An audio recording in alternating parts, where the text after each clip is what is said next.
Good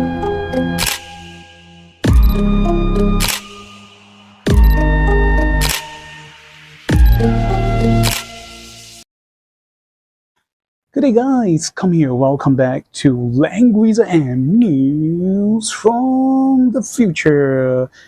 And before I carry on, so again, has been trying out on new recording devices, and yep, for some reason, my friend has been calling me the destroyer of recording device. It has been like kind of a handful of recording device kind of broke in a couple of weeks or months. As soon as I get my hands on them, this is very bad. And of course, if you find the recording of the volume to be a bit loud, do tone it down. And with that, are you guys ready? Let's get started. So, great thanks to mention shared and provided by the Langrisser mobile app. So, this is for the month of September to October. We welcome two heroines. Boy. So without further delay, you will be seeing, and yep, you're just seeing the head portrait here, and now I'm going to show you the full nice body. She's none other than, on part one of the video, the first heroine. It's your great One-san type characters. She's none other than, ta-da! Cybele, or some may pronounce as Cybele. So looking at her costume, the dress up, one is not hard to guess. And of course, if you're a fan of the story arc of Echo of Toy War, it's easy to tell that she is from the Empire faction. So I'm gonna zoom in for you guys. Oh yeah, baby, whip me one more time. Oops, sorry, that just kicks in. I mean, after all, she's holding on whip. Yep, yep. It kind of reminds me of Langrisser 2, Queen Imelda.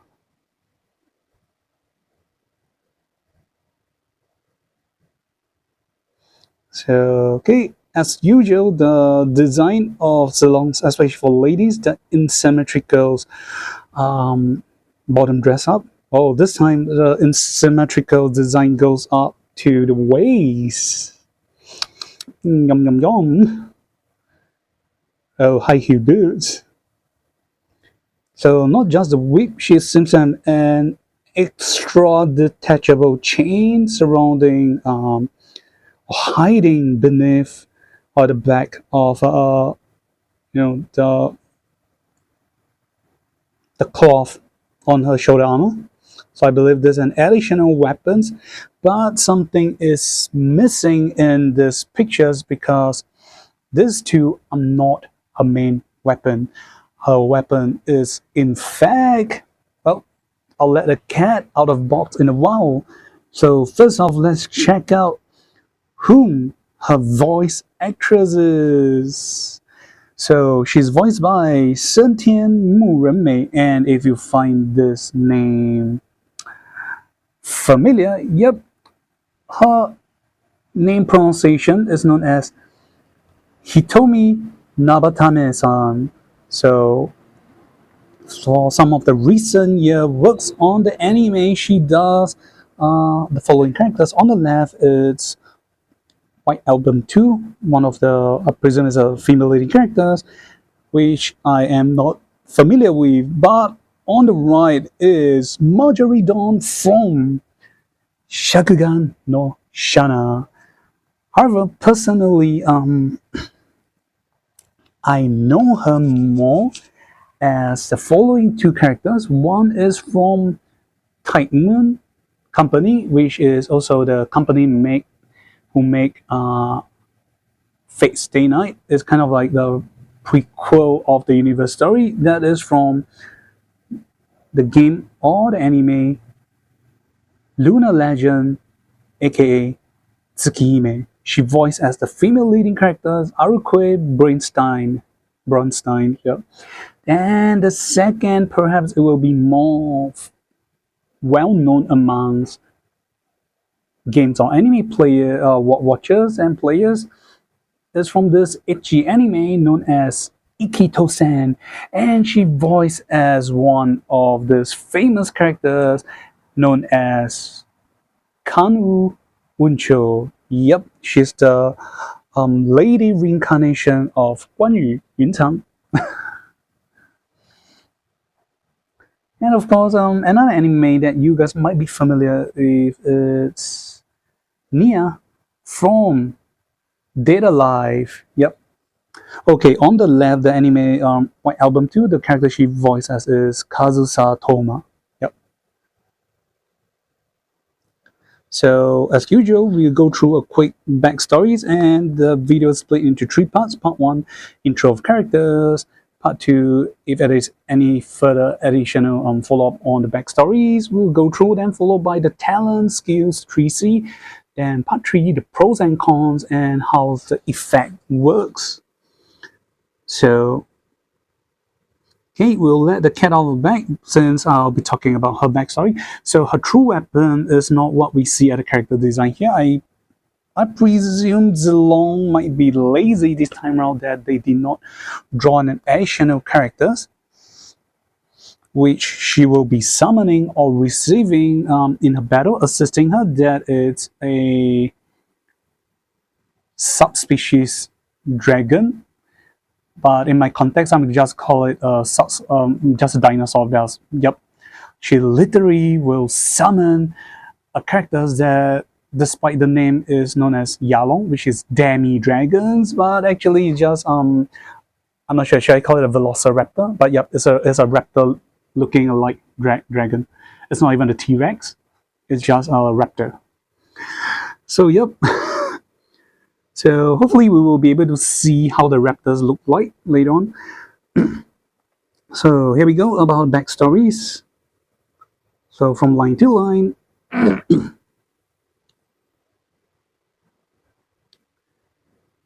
The Empire's finest anti-beast strategist professional.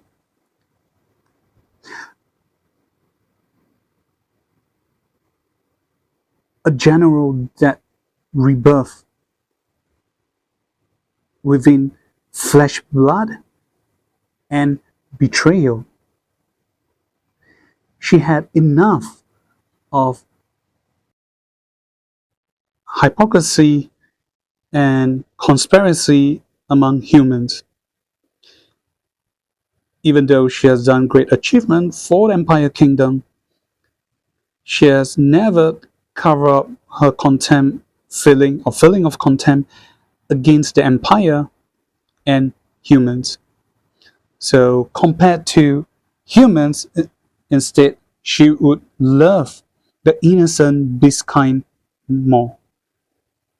So alright, do take note that the Tanjun no Jurui Han. Oh no, God, sorry. I mean the last part where we talk about she loved the innocence beast kind more. Does not refer to the beast kind are all beast kind are innocent. I mean that's how I figure. I guess more beast kind are more straightforward, as you don't have to, they don't form conspiracy. And in this part, it's not just talking about the demi beast kind humans. They also talk about the real animals like the dinosaur. She's great because those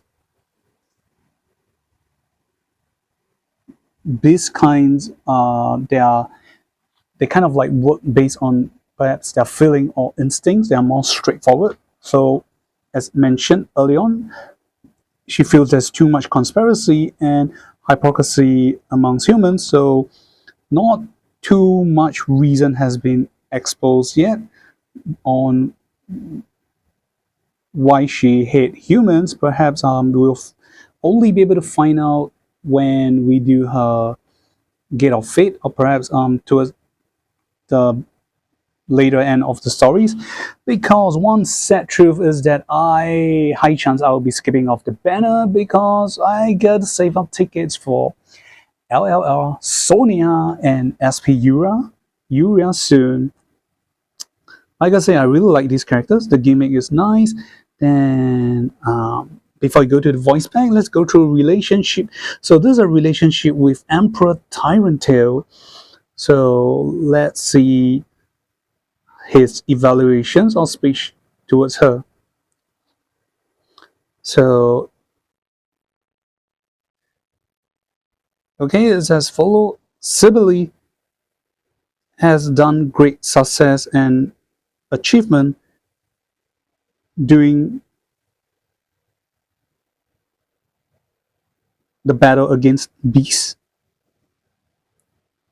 And because of this achievement, she is finally being summoned and able to see the Emperor Tyrantale. Even standing in front of the Empire's greatest powers and force a big force, she does not care to cover up her contempt feelings against humans and their legacy and cultures.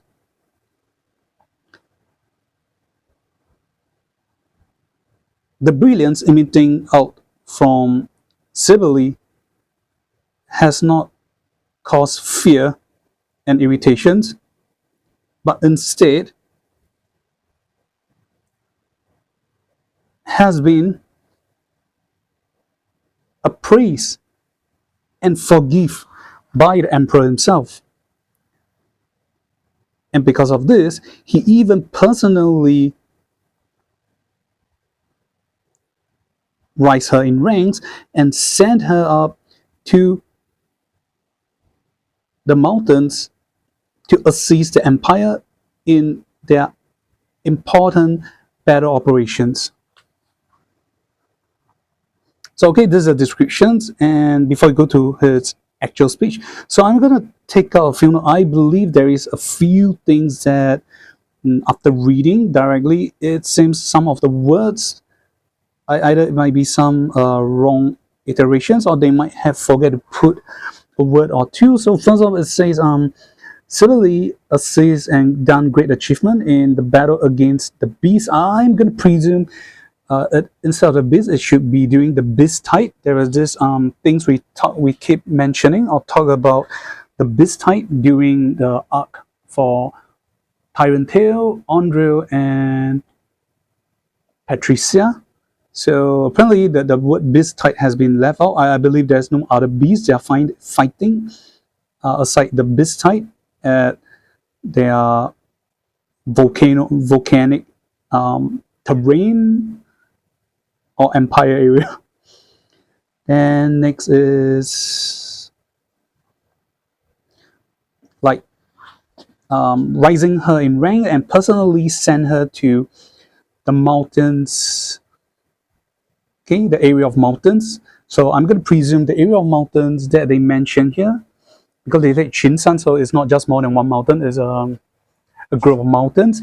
For the important battle, I'm going to presume these mountains is none other than the mountain of Escalion, where all the beastmen or beastkin live at. So there's a homeland of Goon and also Hibiscus. Okay, so the speech he said directly is,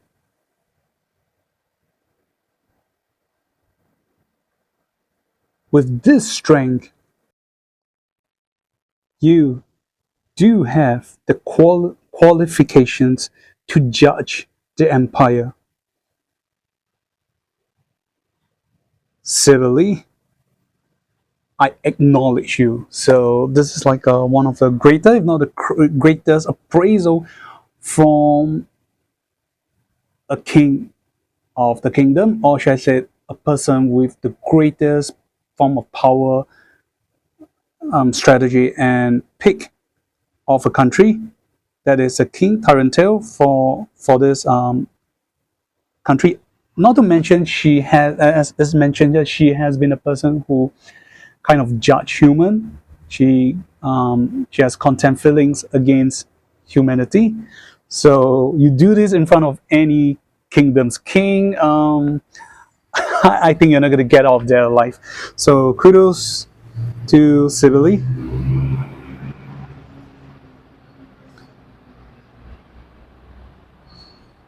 Okay, this is her chibi artwork from Meow Xiao to Liana Grande Curry.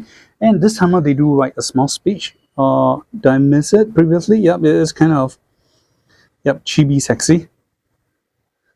Chixy. Making a pun between chibi and sexy. Cheesy. So, right, she's saying, oops. So what she's saying is, 别受伤哦，我的小可爱们.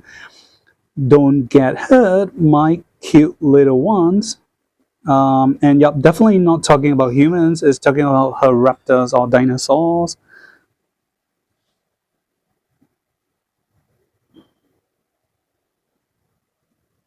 So let us hear 2 times on her character speech. I'm going to present this, the speech she says when you get to summon her. Here we go.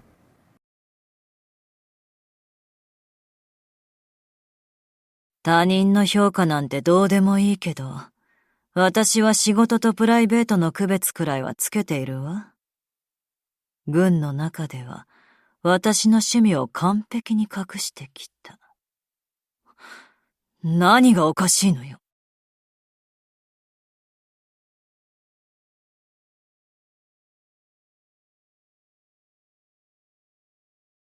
他人の評価なんてどうでもいいけど、私は仕事とプライベートの区別くらいはつけているわ。軍の中では、私の趣味を完璧に隠してきた。何がおかしいのよ。Alright, this is a very cool, or should I say, anger speech from Cybele.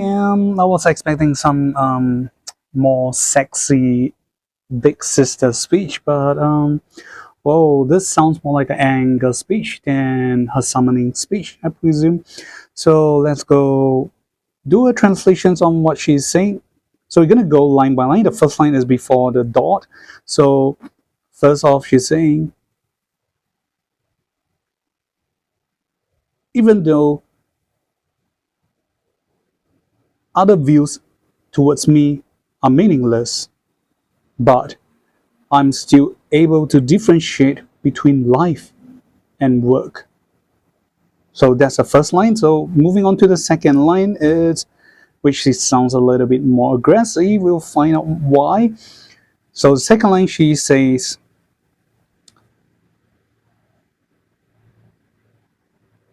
within the camp, I always hide my I hide my interest very well. What's so funny about it? So yep, I guess so long story short, in the speech she again so we get a witness that from a speech she do not care about other views about her, but she's a person with some rules, like she separate, I mean, based on what she said, she separate clearly between life and work.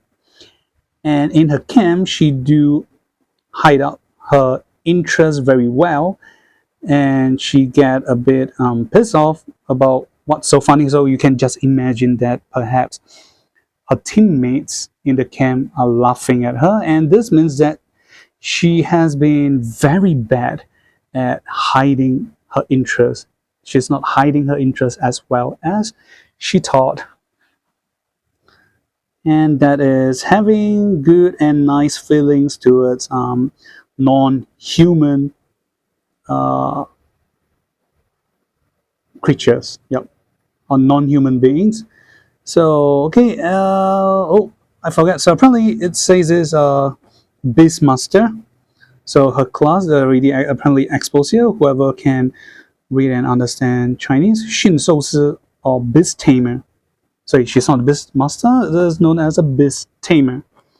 So you know her class known as beast tamer, and this means she is more than herself. So we're gonna get a double team or perhaps more. We'll find out in part 2. So this is too bad she's not gonna be your yare yare or ara ara one-san or even the yamete. Okay, we'll just stop that. So we go to part 2. Okay, you guys can take a quick look and appreciate our great Cybele. Alright, we are now back at part 2, where we will have a little bit more backstory for her before we start going through on her faction, talent, exclusive skills, and 3C. So are you guys ready? And don't worry, watch to the end for the translations I've done for you guys, which I should have tell you guys on part 1 of the video. Alright, here we go. And just do a little bit of checking online. So the English name Cybele from Google is pronounced as Cybele.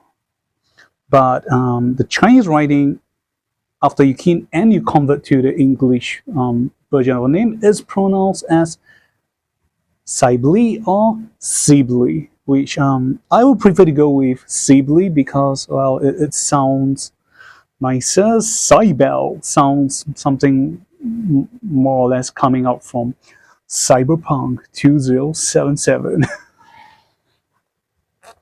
So right, more backstories about her and her hate and love relationships with humans and this kind.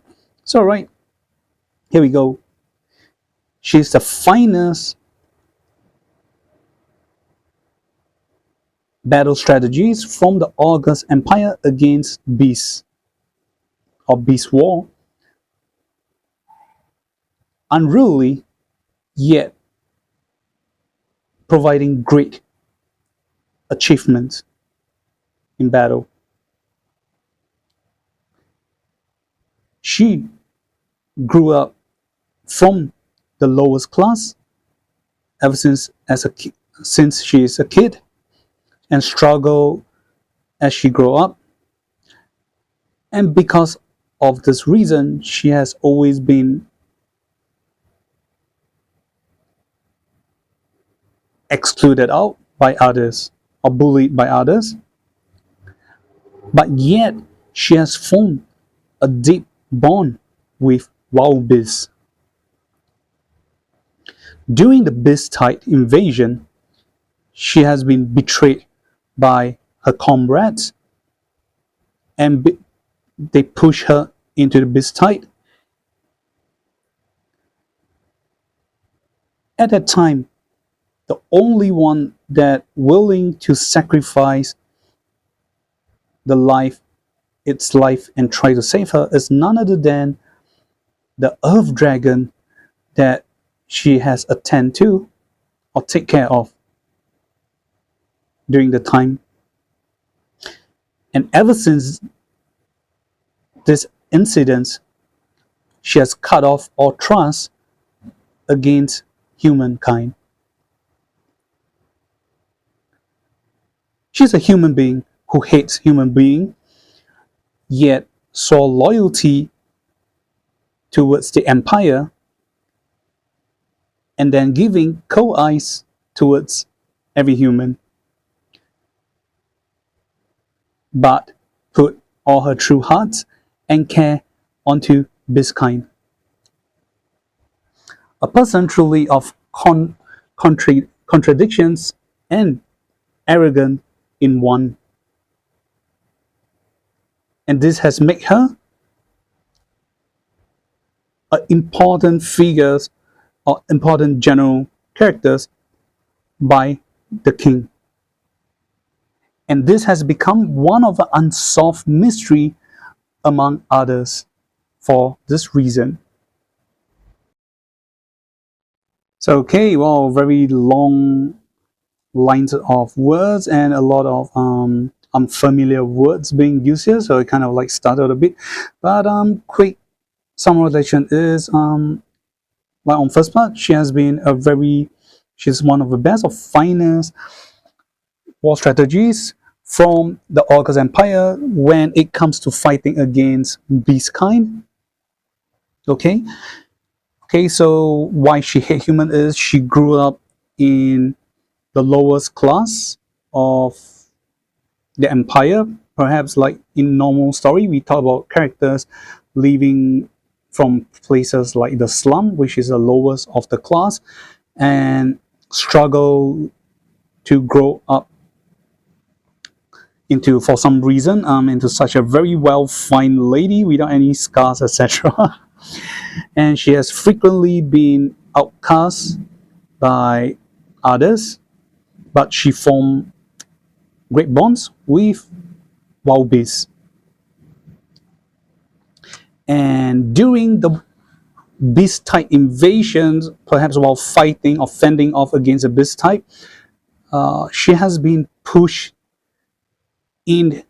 So this betrayal started when she was betrayed by comrades who tried to push her into the beast type.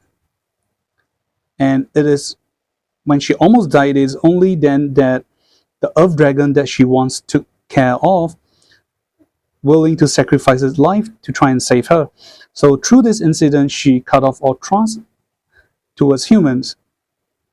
So some contradiction is that even though she hated humans, but yet she saw loyalty towards the empire, then she gave cold eyes to every human being, but yet give her truest of all, or gave her heart toward the beast kind. So such contradictions and arrogance all in one place in her. So she has been ranked and rise up as a commander or a leader or general by Emperor Tyrantale. So from people aside viewing, this has kind of become a hard to solve mystery. It kind of like the Empire's legendary top 7 unsolved mystery, like some Japan school normally have this Nana Fushigi, something like something that you can explain why a person that hates human saw loyalties to humanity, because the kingdoms are full of peoples, and why the King Tyrantale's willing to rise her up the rank is kind of like having favoritisms towards her. So this kind of like people don't get it. So that's all for her further elaborations of backstory. Well, we get to find out why she hates humans, even without the need to play the Gate of Fate, perhaps. And okay, we're now coming to the real stuff. And first off will be her factions. Okay, she is from the Empire's Glory, Origin of Light, and Strategy. So yum, she comes in time. So Empire's Glory, perhaps not so good, because there has been no latest Empire faction buffer ever since Bernhard, as much as I can remember. Like even Tyrantale is not a faction buffer. However, I guess based on before the anniversary, we have Rapier from the Langrisser Millennium WS, whom upon killing an enemy successfully with a 3C can copy or duplicate up to 3 buff from herself to any Empire's Glory teammates on the field. So definitely they are able to have some synergy, or they can help or assist each other. Then next is Origin of Light. Definitely, well, enough said. We have the 7-year anniversary characters Humu Baba, Hum Baba. Yep. Then last but not least, strategy factions. Currently is one of the more useless one because it has been quite a while that we have great strategy faction buffer. Oh, and one thing I forgot to say, we are now officially 7-year anniversary has just ended. We are now onto the road of 8th anniversary, aka 8.0, and Cybele and Bianca will be our first 8.0 or road to 8.0 heroines. So forgot to explain that Bianca and Cybele, both of them are from the Empire faction. So this has been definitely a well-planned support or characters to go with Rapier. Right, so these 3 are the factions, and the one that she can receive the best of all is Origin of Light. So right, this is the one I'm talking about. So you can check, this is her talent icon that she's showing care towards, okay, they call it Tilong Ground Dragon or Yalong Demi Dragons, which probably based on pictures, it looks a little bit like dragons, but when I see the artwork from far, it actually looks like a velociraptor. Correct me if I'm wrong. And this raptors or summon unit has more than meets the eye. It has its own skills and talent effect, so we'll be going through. So here we go. All right, Cybele.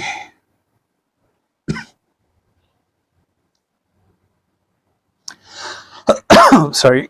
Okay, the talent loosely translated as Wild Dragon Tamer.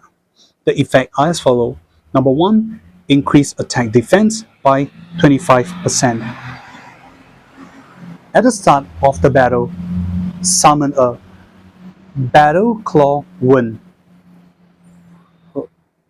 to your side, which will inherit 90% of Cybele base stats. Okay, we will call it BCW, Battle Claw Wind is a short form. So number 3, after your summon unit die, Cybele will need to wait for 1 turn or a turn CD before she can summon the unit at the start of the turn again. Number 4, when there's a BCW unit 4 blocks around Cybele, and when she initiates attack that goes into battle, the following will happen. First, she will attack first. So second and third is break into PvP and PvE. So second, for PvP, after battle, you will cause the target to lose control for 1 turn. Third, PvE. So after battle, you will cause the target to gain receive damage increase by 20% for 1 turn instead. So the second for PvE is a great debuff effect to cause enemies to receive increased damage. So I'll go through, so that's all for her talent. So we'll go through the Demi Dragon's talent and effect in a while, which is the Battle Claw 1. And yep, I kid you not, I try to check the translations. So you either translate it as Battle Claw Demi Dragons or subspecies dragons, or they use it as Wurn, so WURN. So for some of you who are familiar with the word Wurn, you might be Yu-Gi-Oh players, because based on my understanding and doing some translations over the years, that a Wurn is something that is greater than, like, you know, dinosaur, etc., but not yet becoming a dragon yet. They are on the path or slightly a lower tier than wyvern and dragons, but they have chance to evolve into that being. So just a quick information, but correct me if I'm wrong. So let's recap the summary again. So okay, the effect is definitely great. Is greater offensive and physical defensibility because so number one, she get to have increased attack and defense by 25%. Then number two is at the start of a battle, means once the game starts, the moment you press ready or go from on the game button, she will straight away summon a battle claw 1 to her side and of or nearest to her if you have like your allies surrounding her. So this battle claw 1 will only inherit 30% of Cybele base stats. I mean, as written here, it states her base stats. So I'm going to presume it's not very high, and there's a high chance that it will die very easily. And number 3 is after Battle Claw 1, aka BCW, I'm going to call it BCW. So when BCW die, she'll enter a 1-turn CD before she can summon a unit at the start of the other turn. So for example, on turn 1, you summon a Battle Claw 1 to your side and goes into battle, and for some reason it dies after your attack or at the end before at the end of the turn. So on turn 2, you'll not be able to summon BCW because it will enter a CD of 1 turn. Then on turn 3, it will be automatically summoned to your side. So this is the first way, and as described here, it says it is she need to wait 1 turn. So this means that you can reduce this by making her act again. So as long as she enters on turn 1 after BCW die, she will be able to summon BCW on turn 2. So this is pretty cool. This is based on character's talent CD instead of the actual in-game turn count effect as written here.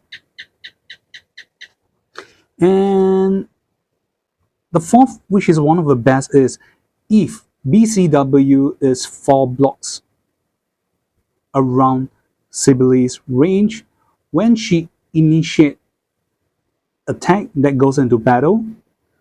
So the first effect is she will get to attack the enemy first. And second, for PvP lovers, you guys definitely love this effect, that is lose control. It's not, I'm going to presume it's not considered stun or anything, so not a lot of effect nowadays, or as of this meta, is able to prevent it. That is, after battle, you cause a target to lose control for a turn.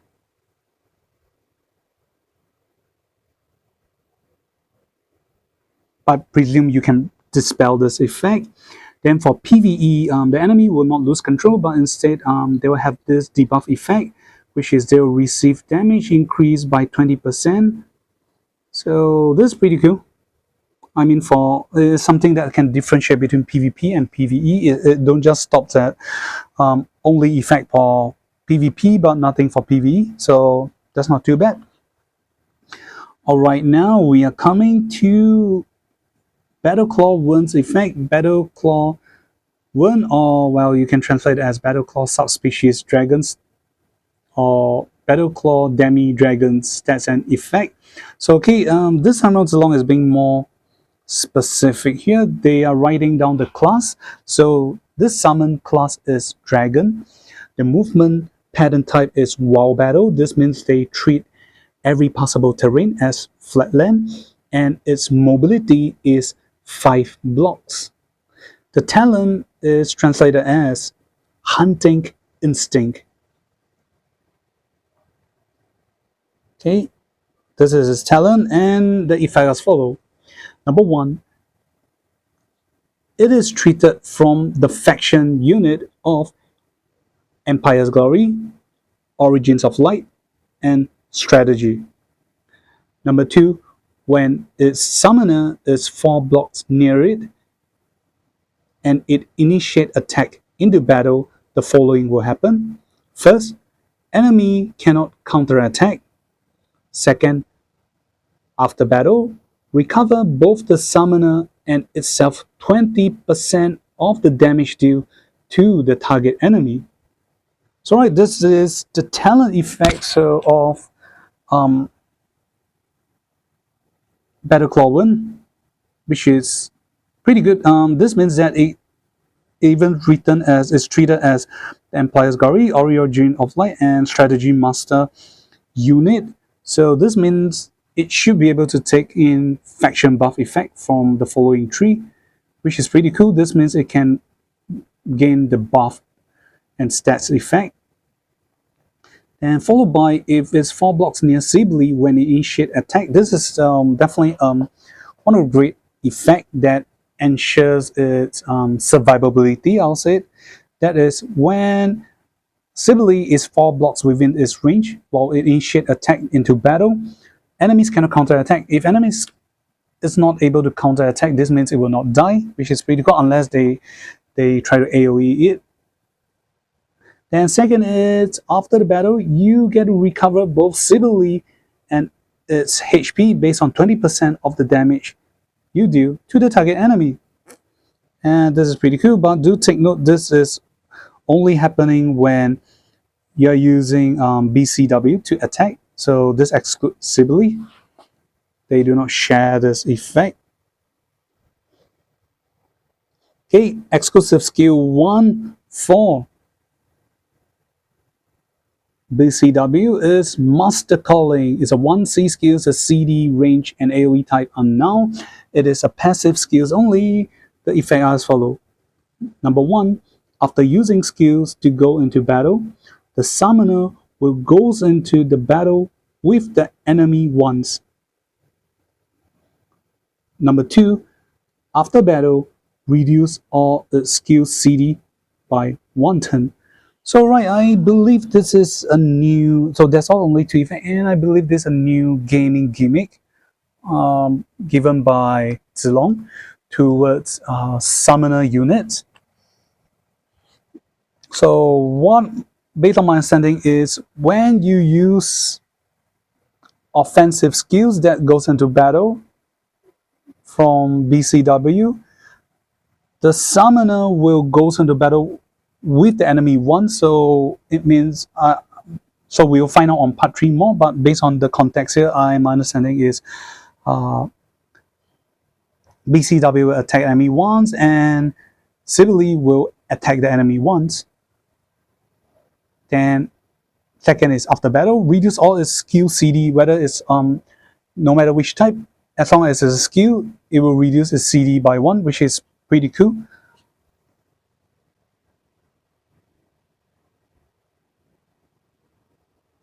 Oh, sorry, my bad. Sorry, my bad. It's reduce all damage skill CD, so it's not generic. It is.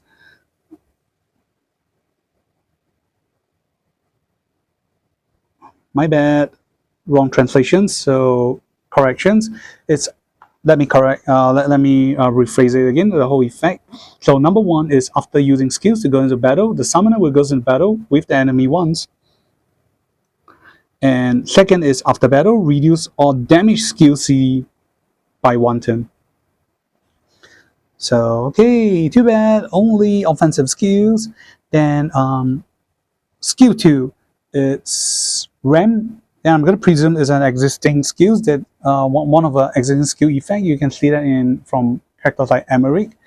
Let's check out the skill icon later. So it's a 2C skills with a CD of 2 turns. The range is 1 block. The AoE type is physical single target. The effect are as follows. Number 1, attack and deal 1.4 times damage to target enemy. Number 2, cause position shifting and other effects as follows. First, push target enemy 2 blocks back. Second, reduce target enemy defense by 20% and cause them to not able to guard. Number 3, the all effects last for 2 turns. Sorry, the debuff effect lasts for 2 turns. So not too bad. So it's a 1.4 times damage skills. So you can only target one enemy, and it will cause position shifting effect that is pushing the enemies two blocks back.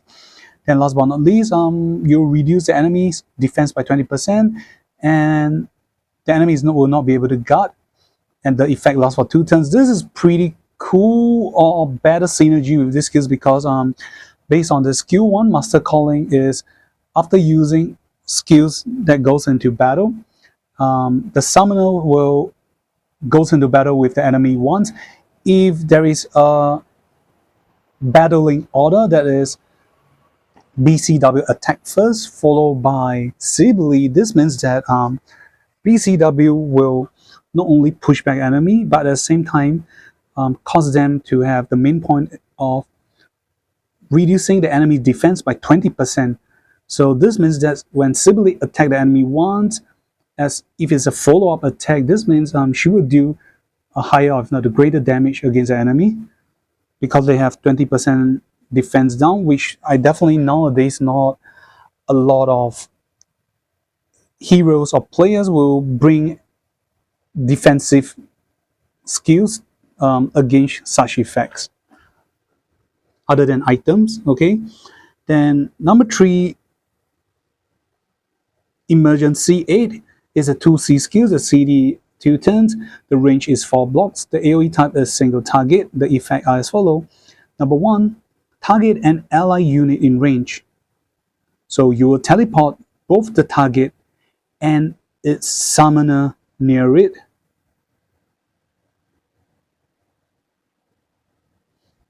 Number 2, afterwards, it can act again based on remaining mobility and gain the following effect as follow. First, its summoner itself and the teleport ally unit will gain this buff, damage reduction received by 15% for 2 turns.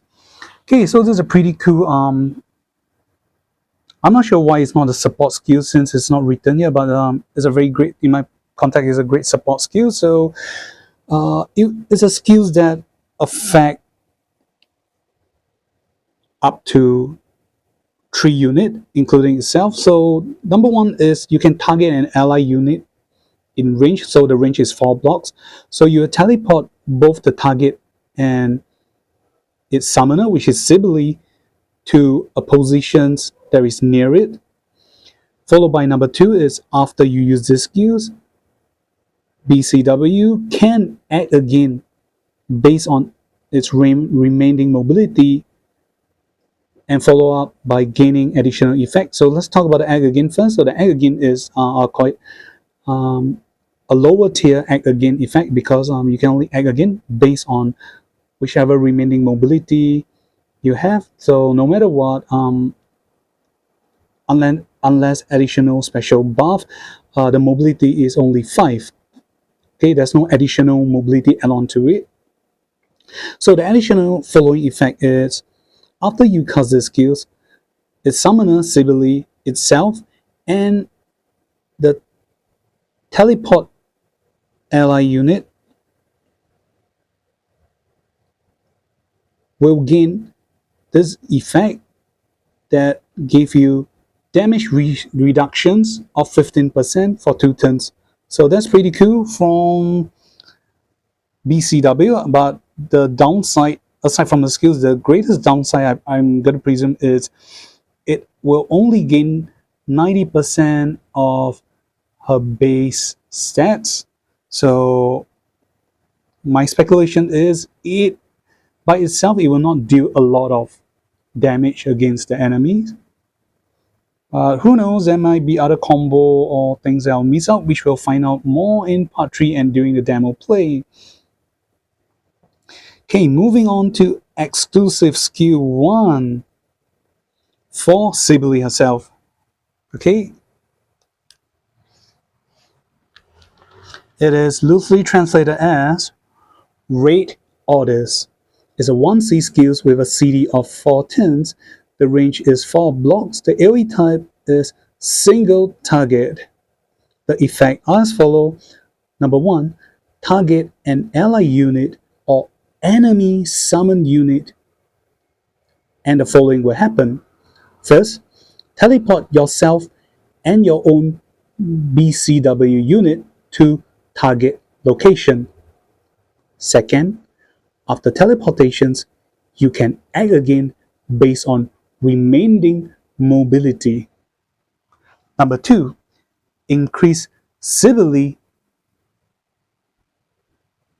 BCW, and target allied unit to gain the following effect. That is, first, increase attack intelligence by 20% for 2 turns. So some of you might think that did I just repeat the effect of BCW? The answer is no. It is just similar. It's kind of similar effects, but there's some difference. So BCW is target an ally unit and also teleport both the target unit and Cybele and teleport them around it. So for this case, raid orders is Cybele will target. You can choose to target an ally unit and or you can choose to target an enemy summon unit.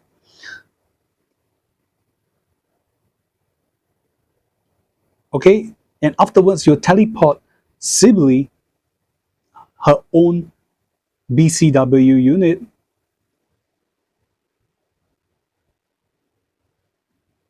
to the target locations. And followed by after the teleportations, you can have a lower tier act again, which is based on remaining mobility. But number 2, the difference is instead of damage reduction, so you increase Cybele and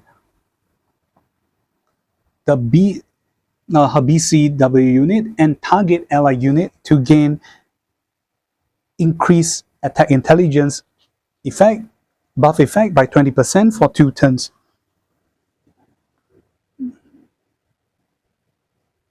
Okay, one weird thing is just it says you can target enemy summon unit, but the following effect is just teleport yourself and your own BCW to the designated locations and act again. But afterwards, the follow-up didn't mention much about the enemy summons unit. So okay, definitely gotta go to wait for part 3 and then find out more about how this exclusive skill 1 works. So I kid you not, let us quick summarize. Though number 1, the effect is target an ally unit or enemy summon unit and teleport yourself and your own BCW to the target locations. And followed by after teleportations, you can act again based on remaining mobility. And number 2 is you increase the target ally, Cybele's, and your summon units attack intelligence by 20% for 2 turns. So it's a pretty great support skills. I'll call it as support. You can it's like a 3-in-1 skill. You get to teleport, and after teleportations you gain offensive ability, and it's not just physical attack but intelligence too. So it's a great beneficial skills towards your target ally, which might happen to be a unit that depends on intelligence, and for 2 turns. So pretty cool 3-in-1. Teleportations, act again, and offensive ability increment effect. So yeah, pretty cool. So that's it for exclusive skill 1. And coming to exclusive skill 2, so you guys can see from here, and this time around on their sites along have given more elaborations. That is, her infantry is only having 3 mobility, and she has a cavalry class which she is able to move 5 blocks. And this is where we reach exclusive skill 2. So yep, it's kind of long, and if you see this rock with a face on the bottom left, yep, that is additional explanations or elaborations on the effects of the skills from the planner team. So don't worry, I I did write in the translations of what they say too, so we'll go through everything in a while. Okay, here we go. It will loosely be translated as swift pursuit or quick pursuit. Okay, it's a 2C skills, has a CD of 2 turns, the range is 1 block, the AoE type is physical single target. The effect are as follow. Number 1, attack and deal 1.5 times damage to target enemy in battle. Number 2, after battle, cause position shifting effect as follow. First, push target 3 blocks back. Second, if it reach other unit or unpassable terrain on its path, you will attack together with your BCW unit 2 times against the enemy and gain increased attack by 20% during this battle. Whoa.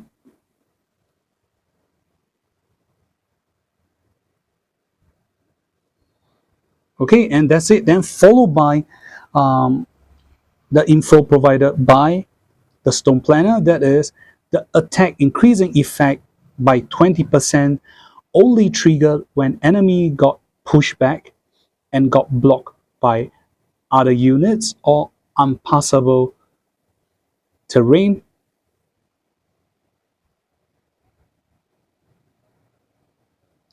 And also BCW follow-up attack. So this means 20% increment in your attack,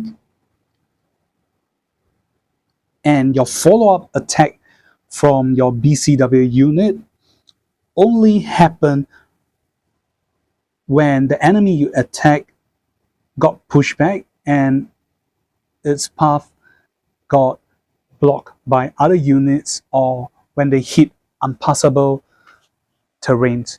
So if either of the following don't happen, you will not gain the attack increment and follow-up attack. So that's what they say. So let's re-summarize again for the skills. Number 1, attack and deal 1.5 times damage to target enemy in battle. Number 2, after battle, cause position shifting effects, and it's as follow.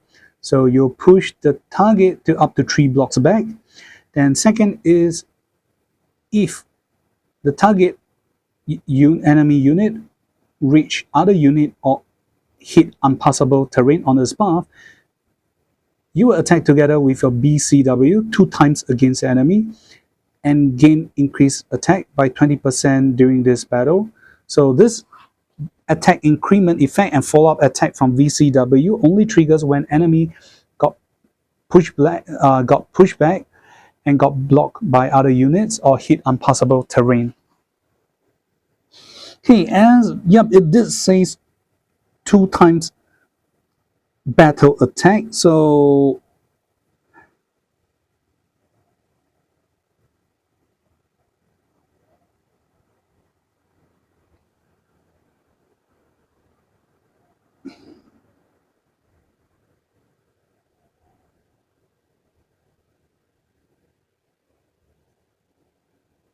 sorry, I'm gonna like double confirm. So it says 几张个敌军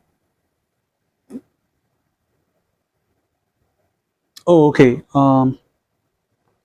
Okay, gotta apologize. I guess this time around I did a bad job. I get a bit confusing. Pardon, sorry about it. Okay, the effect. Well, definitely going to do some corrections to it. The end translations. Lucky I saw this on time while recording, so I'm not gonna just cover up my mistake. We're just gonna explain here. So corrections. Okay, if the enemy you attack reach other unit or got into an unpassable terrain on its path, your BCW will attack 2 times against the enemy. It's not you will attack together. So it's after you use these skills to attack the enemy, if they got blocked by other unit or hit unpassable terrain during this backup of 3 blocks journey, then your BCW will do a 2-time attack against the enemy. So yep. So this is a correction. It's not Cybele will attack together with BCW. If it does, this skills is too OP. I was like, oh gosh. Okay, just saw some mistake, minor translation. So it said, I get slightly confused when I read this part.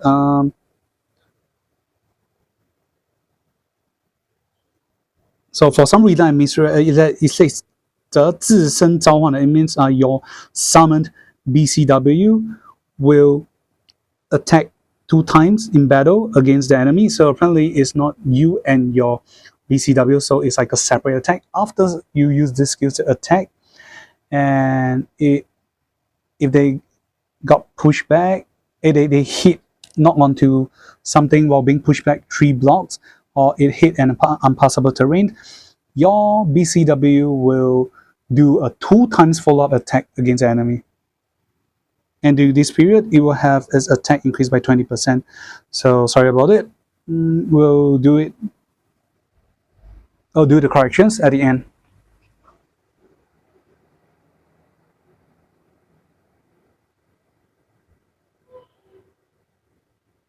Okay, so now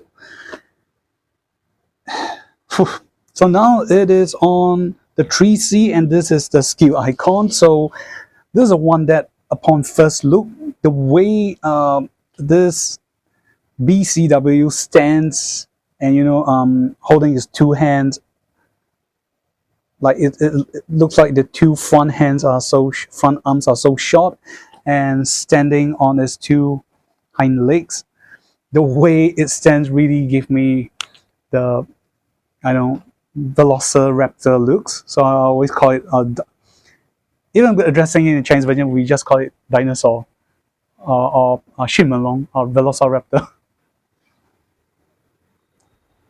Okay, the 3C effect are as follow. It has both passive and active skills. It is known as Whipping Shadow Dragon's Raid. Has CD of 5 turns. The range is 2 blocks. The AoE type is physical single target. So let's go through the passive effect first. Number 1, when Cybele and her BCW units are 4 blocks in range of each other, the following effect will trigger. First, increase damage deal by 20%. Number 2, will revive when receiving a death blow attack. You can only trigger this effect once per battle. So don't worry, again, the Stone Planner from Zilong has further elaborations about the 3Cs, which I will go through in a while because it's regarding its passive effect. So let's go through again. So the passive effect as follows. When Cybele and her BCW unit are 4 blocks in range of each other, they will gain damage increment of 20%. This is definitely a lot. And second is they will gain revive effect when receiving death blow. So only trigger once per battle, and explained by the Stone Planner is that both Cybele and BCW will enjoy this passive effect from the 3C skills. So this is pretty cool that we don't have to worry too much about the survivability of this dinosaur BCW unit, because as long as they are near each other, and I gotta say the requirement is not too tight. It's just 4 blocks in range. It's not like you have to be 1 to 2 blocks in range like the older versions of meta of some heroes effect or units. This is more, I'll say is better because 4 blocks is definitely better range. Is a greater range.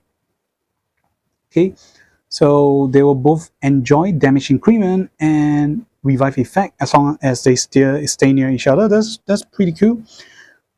Okay, next we'll have active skills as follow.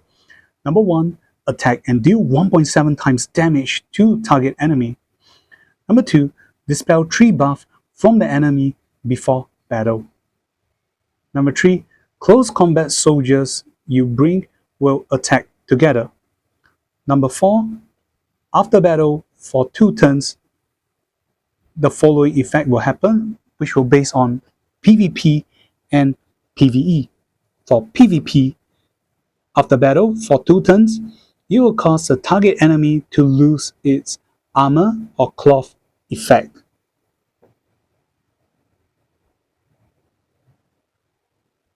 Yep. PvE, reduce the target enemy defense by 25%. Number 5, the BCW unit you summon will attack the enemy once in battle. So that's all. So total 5 effects, where 2 of them are actually the same effect, but one is being split into PvP and the other one is PvE effect. So okay, let's do a quick summary. So number 1 is this gives you 1.7 times damage to target enemy, but I'm going to say is dealing more, because towards the end you will find out that the summon unit will do a follow-up attack against the enemy too. And number 2 is you get to dispel 3 buff from the enemy before battle. I'm going to presume they give only 3 buff is because of the offensive advantage you get from this attack. And number 3 is close combat soldiers unit you bring will attack together.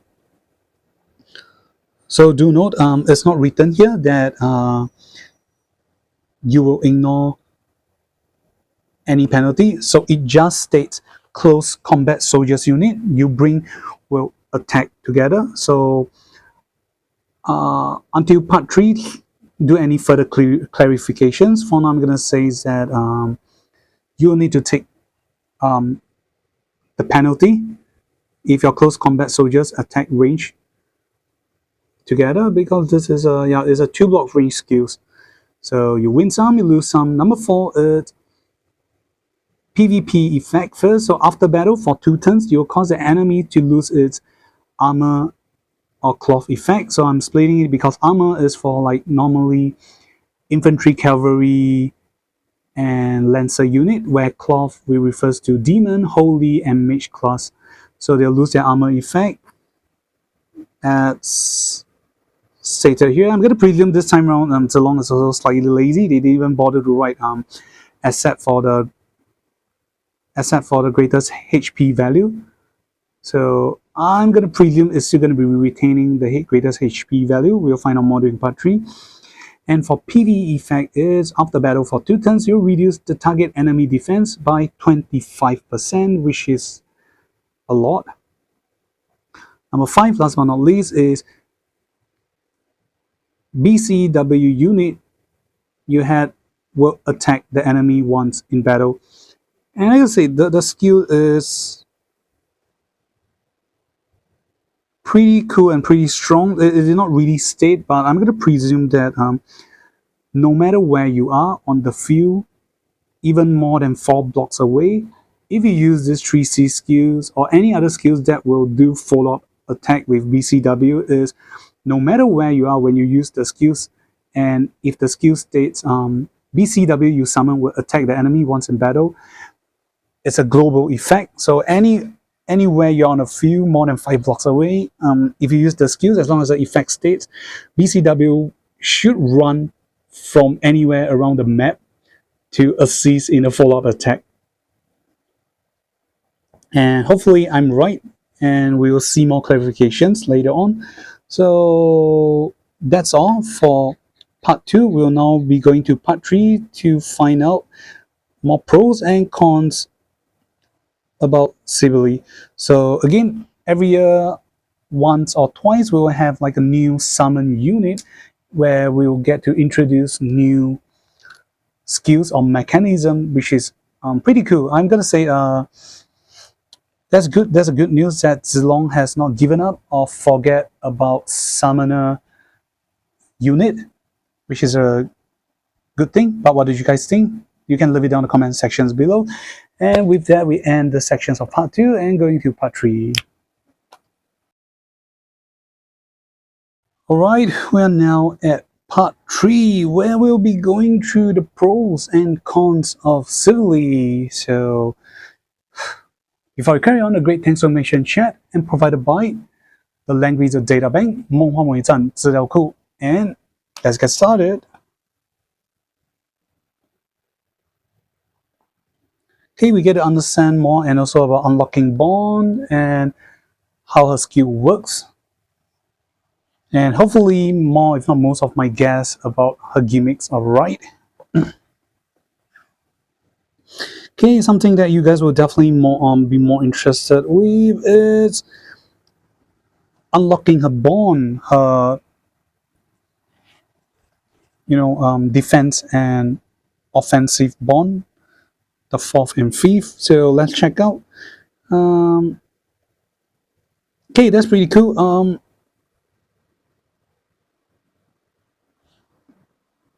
For defensive Bond, only for the defensive Bond, you need her comrades, which is Bianca, to assist her in one of the Gate of Fate, loosely translated as before the fortress. So if you have Bianca to assist her, you gain and unlock your defensive Bond. Then for the power Bond, all you need to do is unlock her infantry class, fully mastered, the Wild Beast Master. So okay, she has both cavalry and infantry. The cavalry class is loosely translated as breaking formations general. Then the infantry will be the Wild Beast Tamer or Wild Beast Master. Okay, so it's pretty cool that even if you do not get Bianca, for all of you PvE players out there, if you don't have enough tickets and you like the characters, you don't have enough characters to unlock the Bond, don't worry, it's only for defensive Bond. So the attack Bond is free to unlock as long as you master the class, so you can still get to play and use her normally under your PvE content, so not too big of an issue. That's pretty cool. Okay, we'll talk about her hard Bond effect for level 4 and level 7. First, we'll be going through about her cavalry class, but before that, so you guys can check out the stats. So the cavalry class, in comparison, apparently is weaker, lesser HP and lesser magic defense, whereas overall the rest are the same. But of course, PvP players, we are definitely more than happy to sacrifice mobility for the drop of HP and magic defense, because if you need mobility assistance for infantry class, you gotta equip them with the Angel Wing books.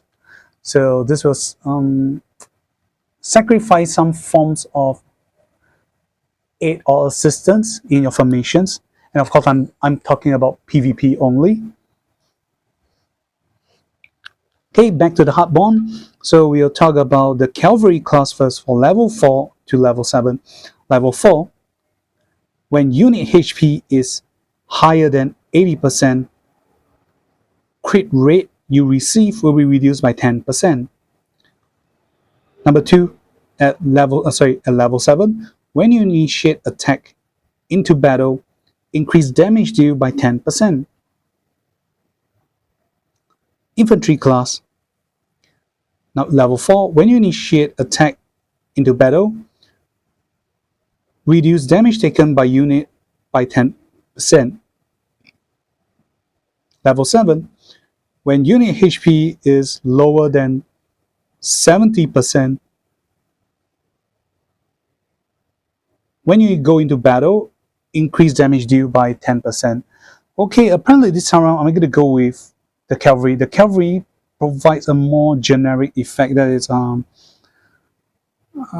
level 4 of course is not as good because you got to stay at above 80% HP threshold only to have received 10% lesser crit rate, but not 10% damage, like 10% lesser damage intake. But at level 7, that is something that Cybele definitely will do, that is going to attack enemies into battle. So when you go into battle with enemy, you have further damage increment by 10%. So top it up with her 3C passive effect, 20% damage increment, you gain a total of 30% damage increment. That's pretty cool. Then for infantry, okay, level 4, when you go into battle, damage received reduced by 10%. This is better, but at level 7, it's your HP got to be lesser than 70%. Only then you will gain a 10% damage increment. But at the same time, I suspect you might die or perish together with the enemy.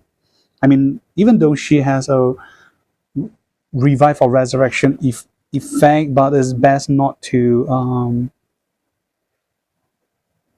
waste on that, because the resurrections effect is just purely resurrections. There is no recovery of HP, so high chance you'll be like revived with 1 HP.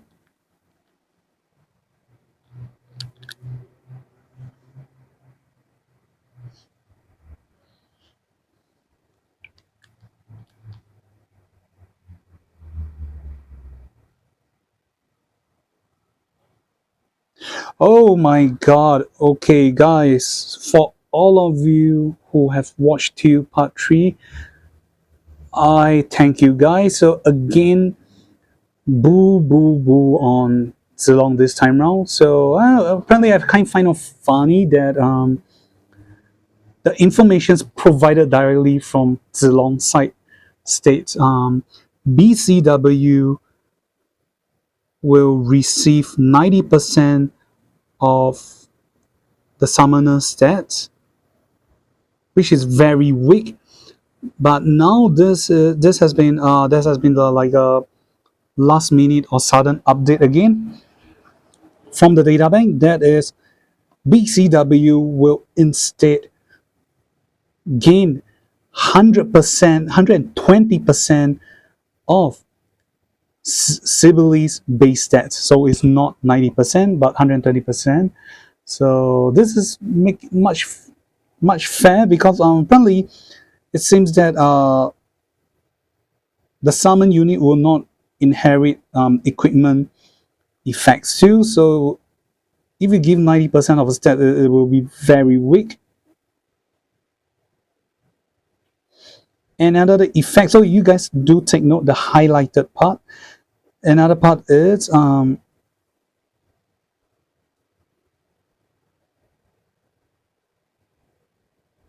the PvP effect is number 4 from a talent. When there is a BCW unit 4 blocks around Cybele, when she initiate attack that goes into battle, instead of after battle, the effect changed to before battle, you'll cause the target to lose control for 1 turn.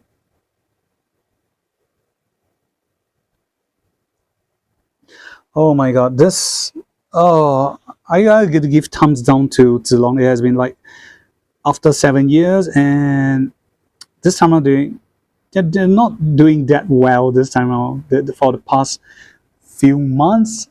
I mean, like if you do some last minute change, one of the for example will be the fairy tale collaborations. Your official site has done a few changes for the characters, and yet on the final release of the information, it has not been updated. They are still racking on to the old informations. So for fans who are relying on the officials informations, they might get wrong informations, I gotta say. Okay, so a few changes or clarifications is number 1, instead of 90%, BCW unit, the summon unit, will receive 100% of Cybele base stats now. And for Cybele's, when she has her summon unit 4 blocks around her range, and if she initiate attack and goes into battle, aside from apart from attacking first in PvP in battle, she'll cause enemy to lose control before the battle instead of after the battle. But the damage increment of 20% for PvE is still the same.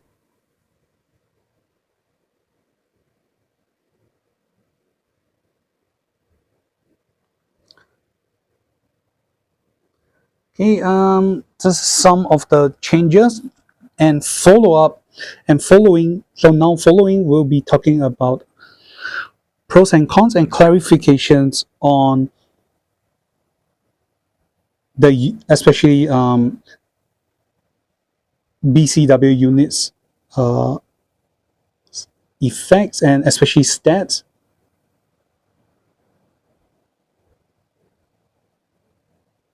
Oh, okay. Apparently, they talk about, even though they written as base, it's talking about when the battle starts,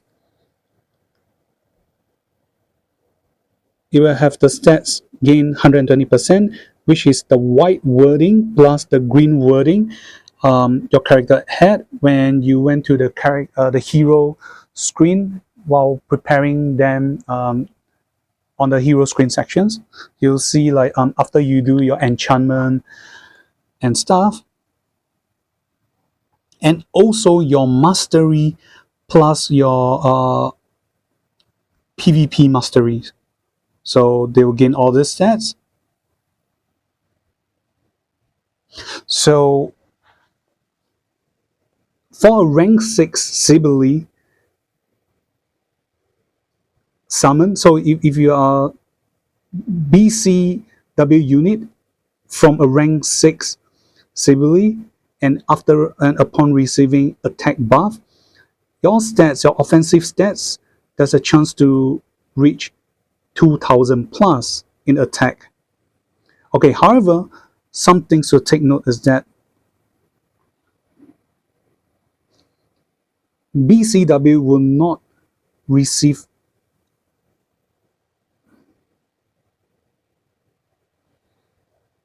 additional effects from the Covenant, the God's Covenant, or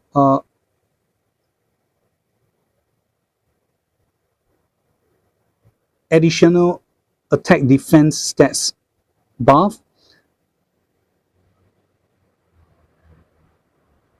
enchantment and equipment effect, and also her heart bond effect. So BCW will only enjoy what they say the base stats, but additional stats increment aside from Cybele, either from the God's Covenant or equipment and enchantment, and also from a heart bond effect, will not be shared to BCW.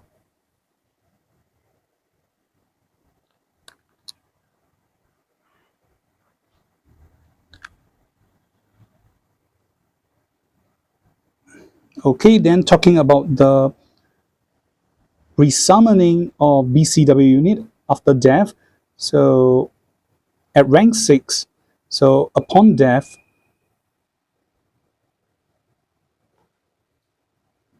so the turn count is based on your action turn count. So this means that if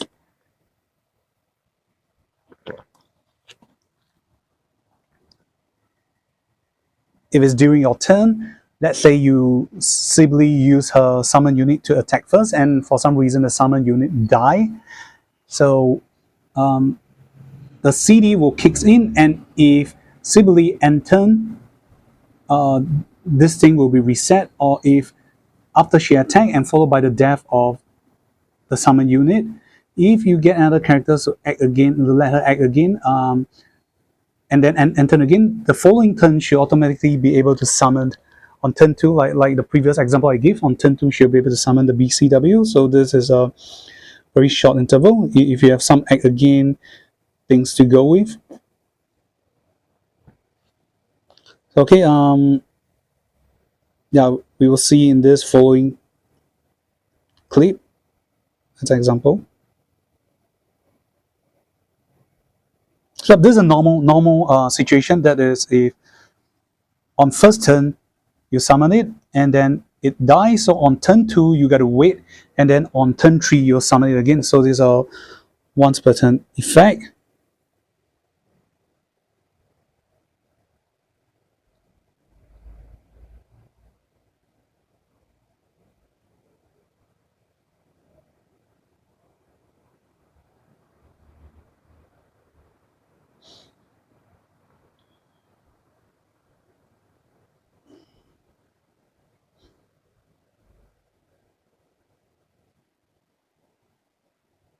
Okay, for PvP players only, this has been something to talk discussing about the losing control effect. So this effect don't stack; they might cover up each other. This is we are talking about the gay succubus, LLR gay succubus, aka Ferroquare, and also apotheosis losing control effect. So let's go through.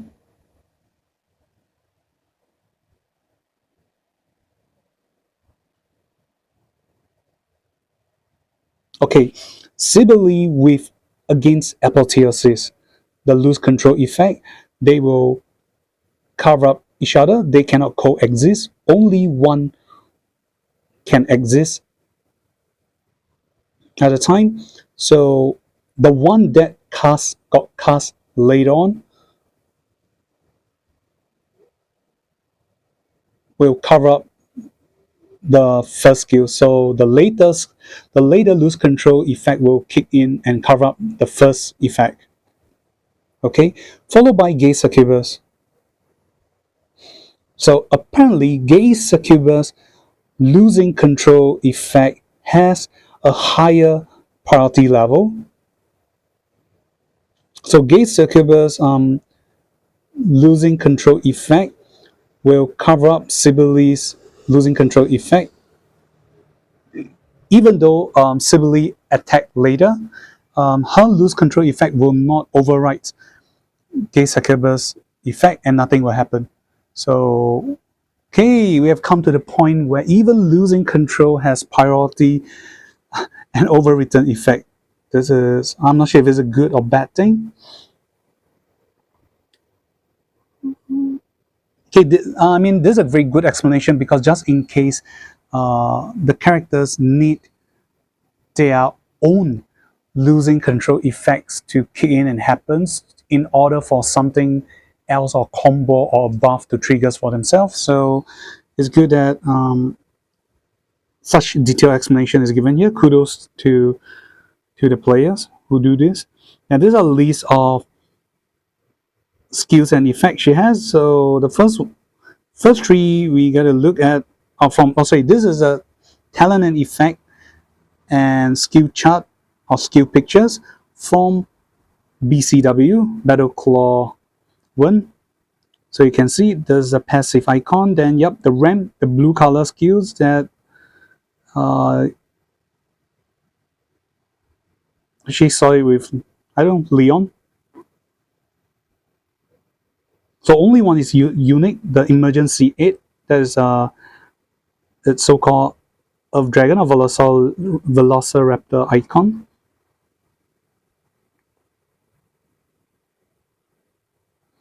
And yep, my guess is right, since the effect take note to write that it is treated as the Empire's Glory, Origin of Light, and Strategy factions, it can receive the listed faction buff and its effect.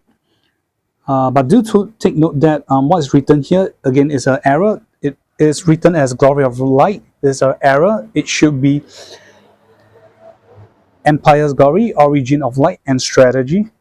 Okay, everyone makes mistakes, so it's okay. So the greatest benefit about BCW is when there is a Cybele 4 blocks in range of BCW, when you initiate attack, close combat attack, enemy cannot counter attack, and afterwards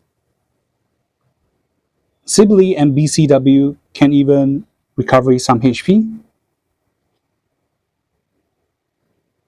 Okay, next is about the skills. So we'll be talking about Battle Class 1, aka BCW. So we're talking about the exclusive skill 1, Master Calling, the passive effect.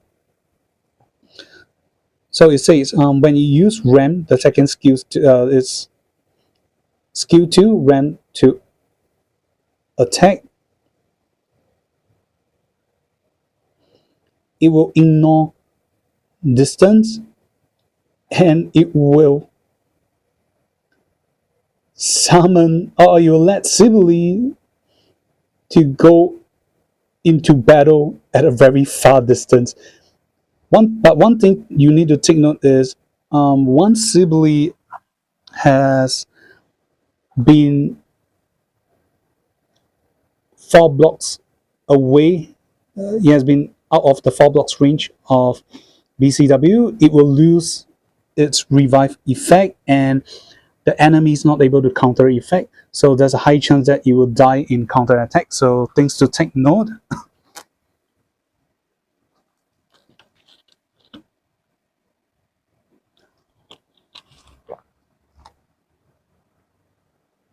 Okay, let me double confirm.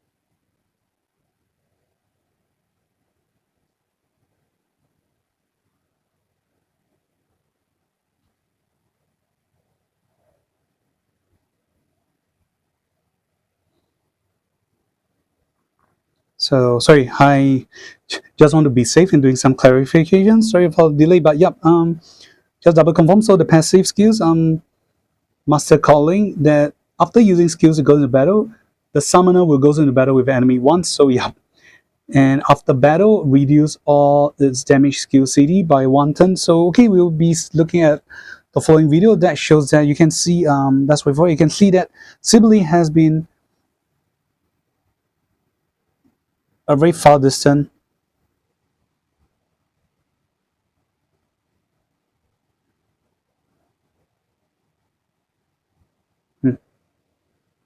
Oh wait, oh dear. Oh sorry. This is the first one. It just shows we're talking about the way showcasing the HP recovery effect and enemies not able to counter attack. This is you under the situation where it's not using any skills, normal attack. Okay. Then the next is due to Master Calling passive effect. When you use its only skill, RAM, you can ignore the distance and you can summon Cybele. I'm going to call it as summon her from far into battle so you guys can check. Okay, so from following clip. So let's check in. So after I use RAM to attack, I will summon Cybele over to do a follow-up attack against the enemy. So this is pretty cool. And you can see this distance is definitely more than 4 blocks away. So no matter where you are, no matter... Oh, I guess we can use that from Liam Neeson. No matter where you are, what you are, I will find you. Yep, something of this sort. That was pretty cool. That, but do know that the negative side is if you are more than 4 blocks away, you lose revive effect, and the enemy is not able to counter attack. So this is why Cybele is also taking. Oh no! As you can see, BCW is taking damage, and it's still alive because we are in this video clip here. They are trying to go into battle against support unit.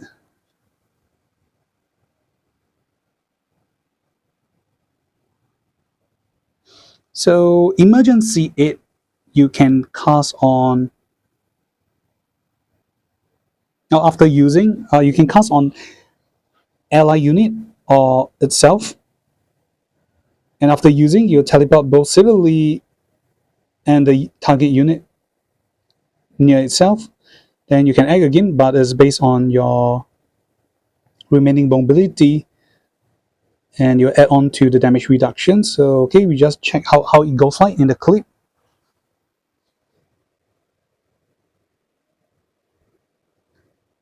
So it's pretty cool. It's a double teleportation skills.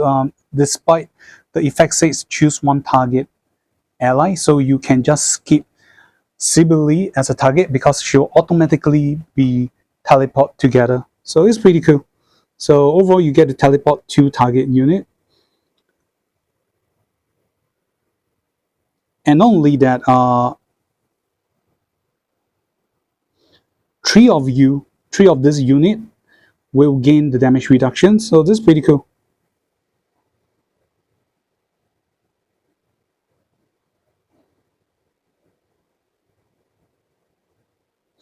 And regarding the teleportations sequence, there is no direct sequence. It's a random placement for the locations. So anywhere there is near it, it will go. So it's a random sequence.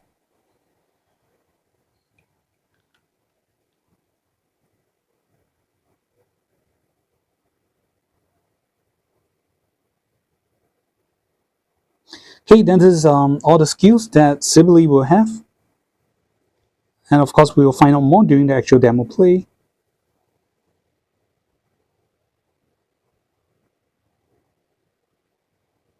Okay, the first one is 3C, second is exclusive skill 1, third is exclusive skill 2, then the rest are all older generation skills. Okay, talking about the 3C, it's okay, the revive amount of HPs and also its other effect. So when Cybele and BCW are 4 blocks in range of each other, you will have damage increment of 20%, and at the same time you'll be able to trigger one time revive effect, but you only be revived with as explained here, 1% HP, not 1 HP but 1% HP threshold, which is pretty weak. There's a high chance that if enemy will do some follow-up attack or damage that is more than 1%, and that's GG no re for your characters.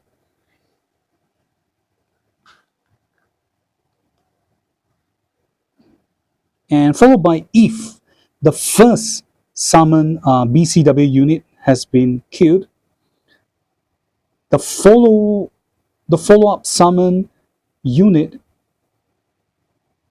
will still be able to gain a one-time revive effect, but only for Cybele the once per turn revive effect is for herself, but every BCW unit is treated as a new individual unit, so every new unit that got summoned will have the revive effect as long as there are 4 blocks in range, so not too bad.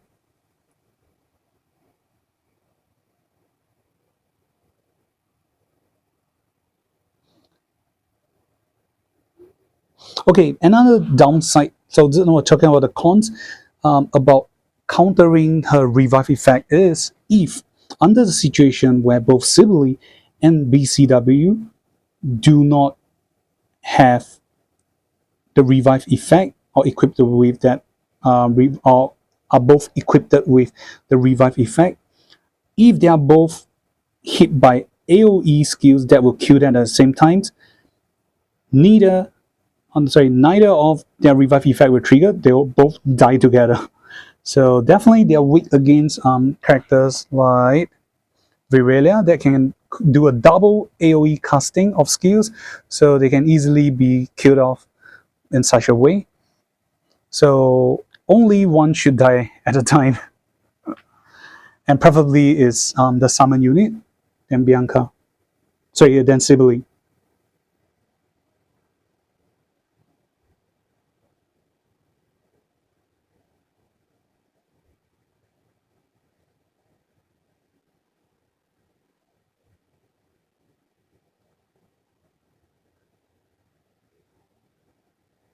And so, yep, they do talk about these 3C skills is a range attack, and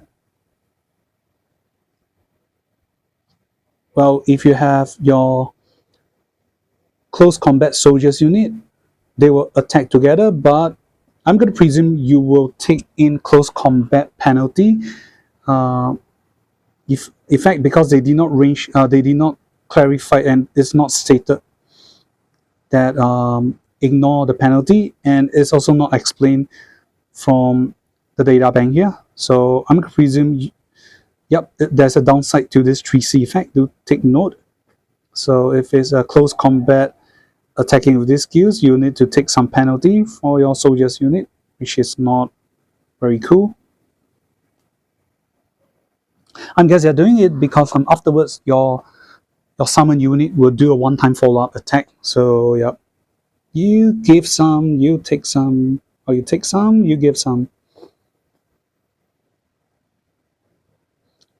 Okay, next we'll be talking about her exclusive skill 1, Red Order. The teleport, again, is a teleportation skills. So you can choose a target ally, yourself, and also your BCW, and you can also choose enemy summons unit, which is very weird, and then you can teleport yourself and your BCW unit to the designated locations and apply attack intelligence increment of 20% buff. Then of course you can act again based on remaining mobility. Okay, for this teleportations point, the sequence will be based on the sequence styles, same as Wet Hand and Sword of Light and Darkness. The Sword of Light and Darkness. So for any of you players who are familiar with how the teleportation sequence works for these two characters, you can relate to it. But for BCW point of teleport locations, for some reason is randomized. So there is sequence for Cybele, but not the summon unit. And until this point, for some reason, despite these skills, you can choose to target enemy summon unit, but there is no explanations on what will happen after you target summon unit. So it's kind of like very weird for you to be allowed to target the enemy summon unit. That's just weird, because you can just choose them and nothing really happen based on the explanations.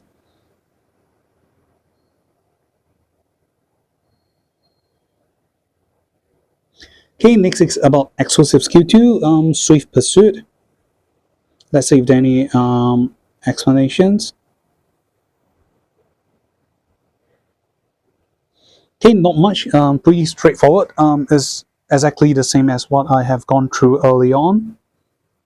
And the rest are older skills, so we're skipping that.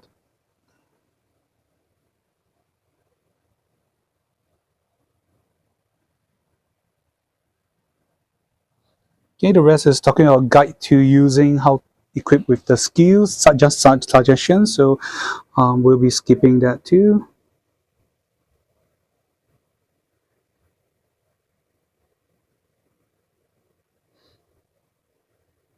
So all right, we've come to the end. Last but not least, we'll be going through about her equipment and showcasing the suggested equipment, enchantment, and her ranking in both PvP and PvE. So that's it. So ta-da! So based on the stars given, it's 4 stars. So I'm gonna presume she's ranged just between tier 2 to tier 1 ability. So she's not like a first 2 priority heroes you're gonna choose in PvP. And the 2 suggested enchantment. So on the left is the latest addition to the newer release of the enchantment, and on the right is Full Moon. Okay, we'll go through more during the demo play, and the rest is the suggested item builds for her, so you guys can check out. I can go through based on the items build icon. So alright, we've reached the end of the video. Thank you guys for watching. So what did you think about the power, strength, and ability of Cybele?